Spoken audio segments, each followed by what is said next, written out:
끝날을 준비하는 삶이라고 하는 제목으로 여러분과 함께 누가복음 21장 20절에서 24절 말씀 나누기 원합니다. 예수님께서는 제자들에게 예루살렘이 함락될 거라고 하는 것을 예언을 해주셨죠.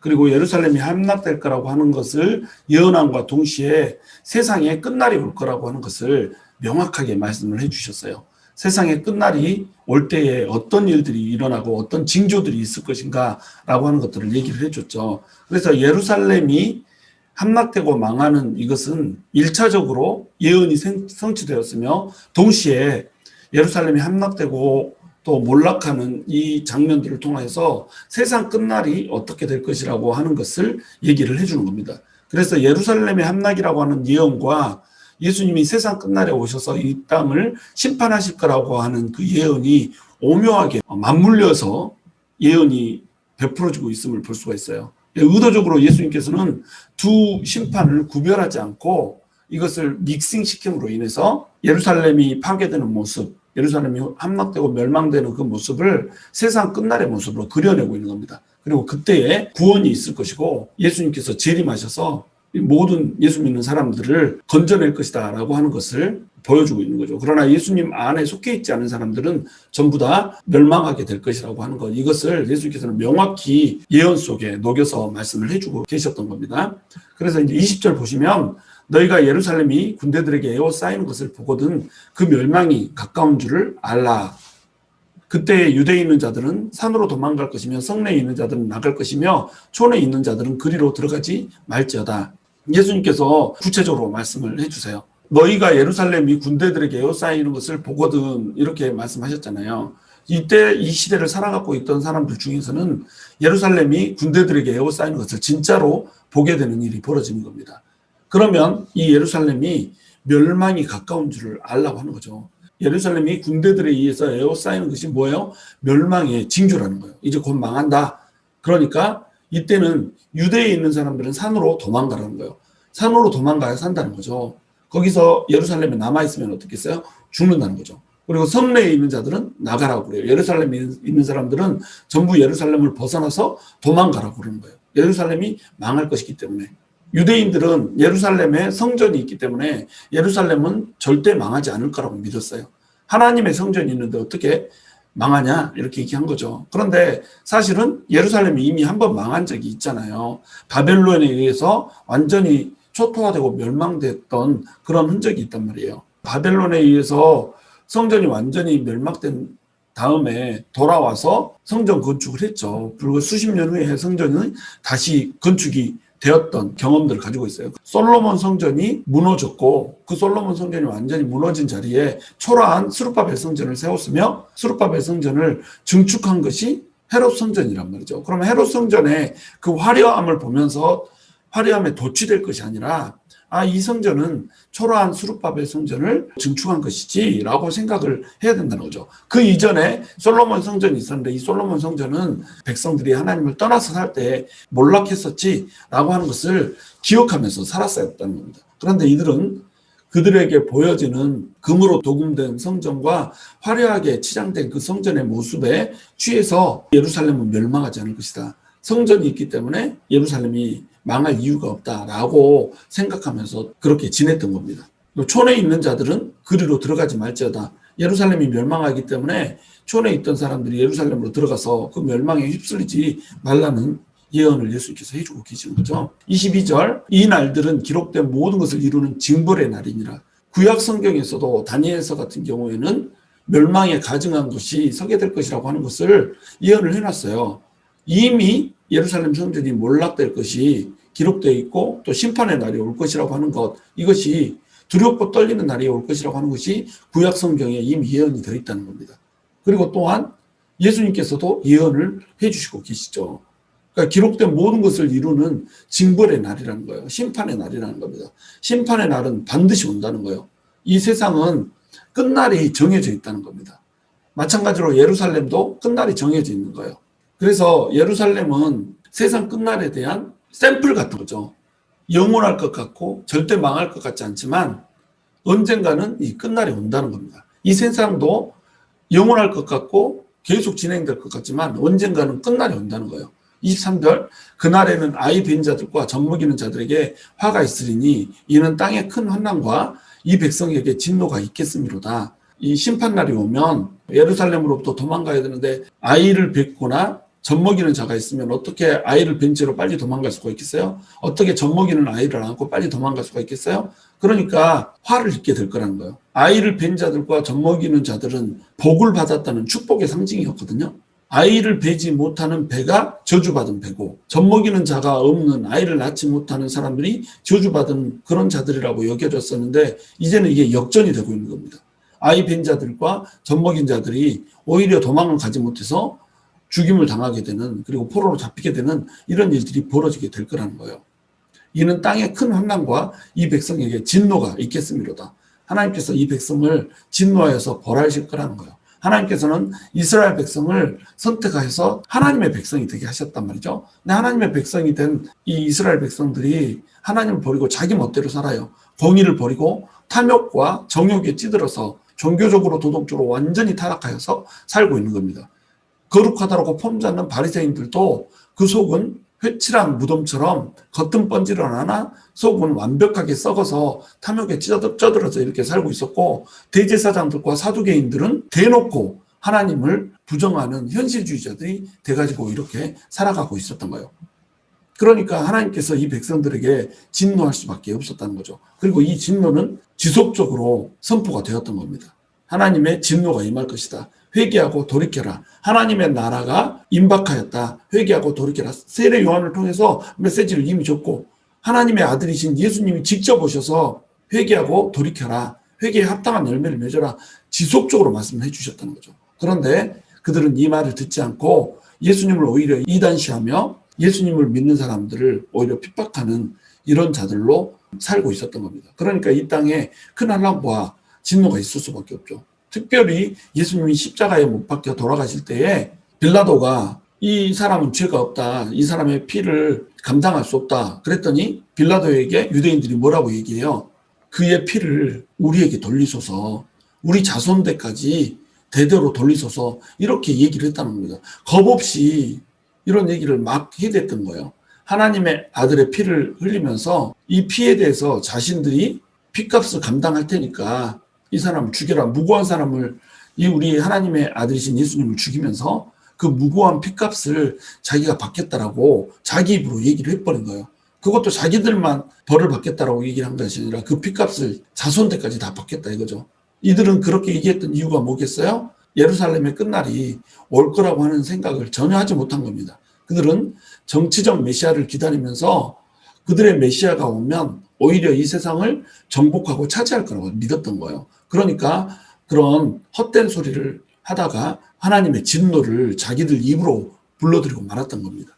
24절 그들이 칼날의 죽임을 당하며 모든 이방에 사로잡혀 가겠고 예루살렘은 이방인의 때가 차기까지 이방인들에게 밟히리라 이렇게 돼 있죠. 칼날의 죽임을 당할 것이라고 선포가 돼 있어요. 모든 이방에 사로잡혀 갈 것이라고 선포가 돼 있죠. 로마 제국 곳곳에 사로잡혀서 흩뿌려서 이제 살게 되는 거죠.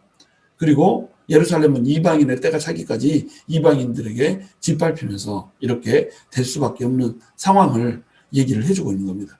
이 일들이 그대로 역사적으로 이제 일어나게 되는 거예요. 자, 전쟁의 발단이 된 것은 두 가지로 볼 수가 있어요. 로마 통치 정책과 그 다음에 로마 총독들의 탐욕과 착취 이 두 가지가 원인이 됐어요. 이 전쟁은 어떤 전쟁이냐면 AD 70년에 완전히 예루살렘이 폐망하고 성전에 돌 위에 돌 하나도 남지 않고 폐허가 되어버린 이 전쟁을 얘기하는 거예요. 그러니까 멸망 전쟁이죠. 첫 번째 발단은 로마 통치 정책 때문이었어요. 로마는 피지배 민족의 문화를 존중했잖아요. 로마의 절대적인 힘에 의해서 전체적인 평화가 유지되게 이렇게 했단 말이에요. 자기들의 문화를 강요하는 이런 정책이 아니라 상대방의 문화를 존중하면서 대신에 평화를 깨뜨리고 반란을 일으키고 그러면 잘 닦여진 길을 통해서 득달같이 달려가서 이들을 짓밟아버리는 이런 형식으로 해서 다스렸던 겁니다. 그래서 로마 모든 길은 로마로 통한다 이런 말이 있잖아요. 중국인들은 정복을 하면 성을 쌓았죠. 지키려고 성을 쌓았고 그랬기 때문에 만리장성도 있고 이런 거잖아요. 그런데 로마인들은 길을 닦았단 말이에요. 그래서 그 길을 닦아놓고 로마로부터 모든 로마 제국으로 군사들을 파송해서 잘 닦여진 길을 통하여서 평화를 유지하는 그런 정책을 폈던 겁니다. 그러니까 이 평화는 어떤 평화예요? 너네 문화를 존중해 줄 테니까 다신교적인 그런 것들을 인정하고 동화되라 이거죠. 다신교 문화니까 다른 피지배 민족들이 섬기고 있는 그런 신들도 다 그냥 인정해 주는 거예요. 대신 로마의 평화만 깨트리지 말아라. 이런 정책을 편 거죠. 근데 유대인들은 다른 곳하고는 좀 다르잖아요. 유대인들은 유일신 하나님을 모신단 말이죠. 타락하고 지들 멋대로 하나님을 벗어나서 이렇게 살고 있지만 형식적으로는 어찌됐건 유일신 하나님을 믿는 이런 문화라는 거죠. 그래서 다신교 문화인 로마의 동화되기를 거부를 했던 겁니다. 황제 앞에 절을 하지도 않고 또 로마가 섬기는 그런 신들 앞에서 그런 우상들을 섬기지 않는 문화를 가지고 있었던 거죠. 그러니까 이 로마의 통치 정책과 유대인들 사이에는 끊임없는 마찰이 생길 수밖에 없게 되겠죠. 그리고 두 번째로는 로마 총독들의 착취, 이것이 이제 주요한 원인이죠. 52년에서 66년 사이에 펠릭스 페스투스, 또 알비누스 플로투스 이런 사람들이 로마 총독으로 있으면서 엄청난 착취를 한 겁니다. 금전적인 착취를 한 거죠. 여기서 이제 성경에 우리 사도행전에 나왔던 사람들 기억하시죠? 펠릭스는 벨릭스인 거예요. 페스투스는 베스토 총독들. 베스토는 그래도 벨릭스보다는 탐욕이 덜한 이런 사람이었지만 이 사람 역시 자기의 정치적인 입장을 이용해서 그래도 이익을 취하던 이런 사람이었고, 알비누스도 탐욕적이었고, 그런데 플로루스라고 하는 사람, 이 사람이 완벽하게 탐욕에 찌든 이런 사람이었어요. 그래서 플로루스 때 유대인들의 반발이 꼭대기까지 차오르게 이렇게 된 겁니다. 왜 그랬냐면 플로루스라고 하는 사람이 체납된 속주세 대신에 예루살렘 성전에서 금화 17달란트를 몰수를 한 거예요. 금화 17달란트면 그때 당시에 서민 600명의 1년치 임금이 해당하는 겁니다. 그러니까 600년치 임금을 성전에서 빼다가 자기가 착취를 해버린 거예요. 몰수를 해버린 거죠. 금액도 금액이지만 성전 재물에다가 손을 댄 게 돼버린 거잖아요. 그래서 이것에 항의를 하면서 막강한 저항을 하게 되는 겁니다.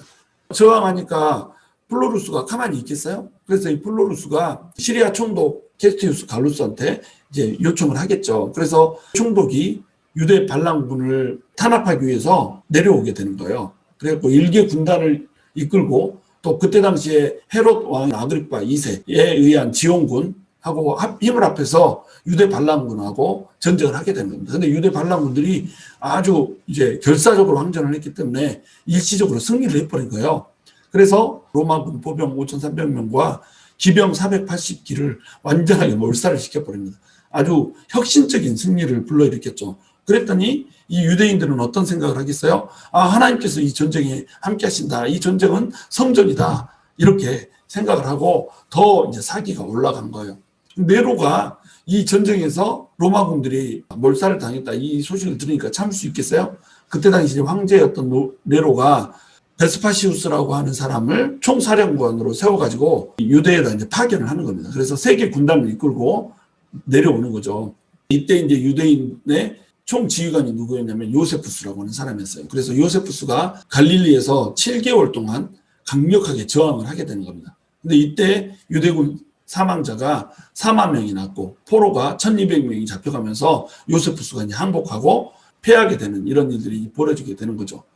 이때에 네로 황제가 이제 자살을 하면서 전쟁이 중단이 되는 거예요. 한 3명 정도의 황제가 짧게 이게 황제를 하면서 황제들이 후루룩 바뀌어요. 그리고 나서 이제 69년 7월에 베시파시우스라는 사람이 황제로 등극을 하게 되는 거예요.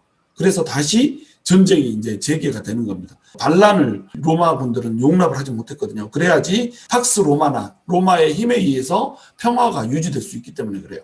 한 국가에서 한 민족에서 반역을 하는 것을 용납을 해버리면 다른 곳에서도 반역을 해버리기 때문에 통제가 안 되는 겁니다. 그러니까 철저하게 붕괴를 시켜버려야 되는 거예요. 그래서 전쟁을 다시 재개해서 이제 오는데 총사령관을 티투스라고 하는 사람을 세우는 거예요. 이 티투스는 우리가 이제 알기로 디도 이렇게 우리말로는 발음을 하죠. 디도 장군이 70년 봄에 내려오는 거예요. 그래서 로마군 4개 군단을 이끌고 예루살렘으로 오는 겁니다. 그래서 아비볼 9일 새벽에 로마군이 던진 횃불에 성전이 이제 불이 타게 되는 거죠.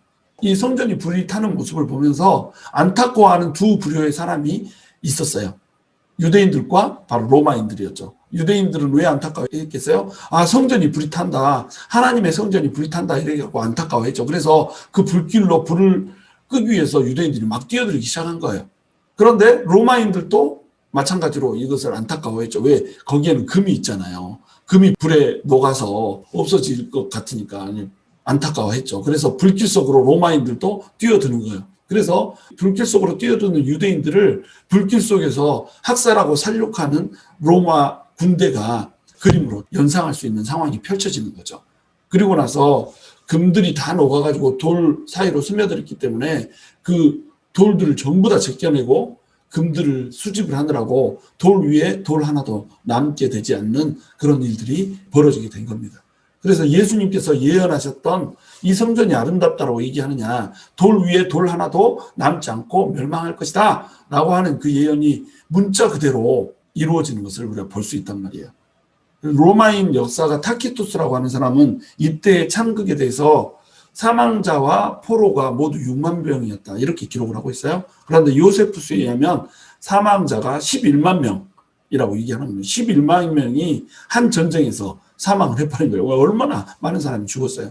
하필 이때가 유대인들이 엄청나게 몰려드는 절기 때였거든요. 그러니까 11만 명이 전부 다 죽어버리고 포로로 9만 7천 명이 잡혀가게 이렇게 된 거예요. 이때 처참한 상황이라고 하는 것은 이루 말할 수가 없죠. 어떤 사람은 자기 아들을 잡아서 구워 먹고 일부는 시체는 놔두고 이렇게 했는데 고기 타는 냄새가 나니까 강도들이 몰려든 거예요. 그래서 강도들이 고기를 내놔라 이러고 왔는데 뒤지다가 보니까 아이 시체가 있는 거예요. 그러니까 놀라서 강도들이 도망가는 일도 벌어지고 유대인들이 금을 숨기기 위해서 로마 분들이 탐욕에 쩔어가지고 금을 막 약탈하고 있으니까 이 금을 숨기기 위해서 삼켜서 뱃속에다 넣어버린 거예요. 그러니까 배를 가르면 금이 나온다 이렇게 생각을 해가지고 유대인들의 배를 죽이면 다 배를 갈랐던 겁니다. 얼마나 이게 처참해요. 그 처참한 모습들을 로마 분들도 참아볼 수가 없어서 오히려 로마 분들이 사람들을 동정할 정도로 이런 일이 벌어졌죠. 그리고 황제가 이런 것을 하면은 큰 처벌을 한다라고 언급을 했음에도 불구하고 금에 탐욕에 쩌들어서 배를 가르는 이런 처참한 일들을 했던 겁니다. 예수님 앞에서 우리 자손들까지 그 핏값을 돌리라고 했던 그 말이 그대로 이제 이루어져 버렸던 거예요.